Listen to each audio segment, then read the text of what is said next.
तर आपण ज्या टबमध्ये कमळ लावलो होतो त्या टबवर झाकायला, त्या टबला कव्हर करायला आणलेला आहे हा लोखंडाची जाळी.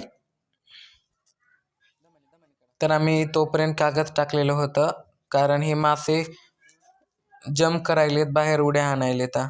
तर मासे ॲड केलेत ला व्हिडिओ आहे माझ्या यूट्यूबमध्ये, तुम्ही पाहू शकता. हा आहे पार्ट 4 लोटसचा. तर या टबमध्ये आपण लोटस लावलो आहोत.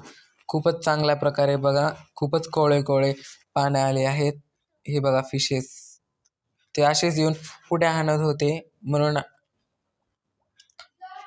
आम्ही ही जाळी आणलेली आहे. आणि त्यांना बघा, हा आहे असा पाईप. या पाईपच्या सहाय्याने आम्ही त्यांना ऑक्सिजन पुरवठा करतो. सध्या ते तळातले मासे मी स्वतः पकडून आणलेले आहेत, म्हणून त्यांना फूड म्हणजे त्यांचा तांदूळ टाकलेला आहे. तांदूळ आणि फिश टँकचा फूड म्हणजे त्या फिश टँकमधल्या माशांचा फूड सुद्धा टाकतो आम्ही. 5 आहेत मासे ह्याच्यात बघा, गोट्या. तर ही आता आपण जाळी लावणार आहोत, कारण ह्या जाळीने माश्या उड्या पण नाही हाणणार, त्यांना ऑक्सिजन पण मिळेल आणि चांगल्या प्रकारे ऊन मिळेल आणि या लोटसची चांगली वाढ होईल. तर पार्ट 1 व्हिडिओ तुम्ही पहा. ज्या व्हिडिओमध्ये मी लोटस कसे लावायचे आहेत तो व्हिडिओ आहे.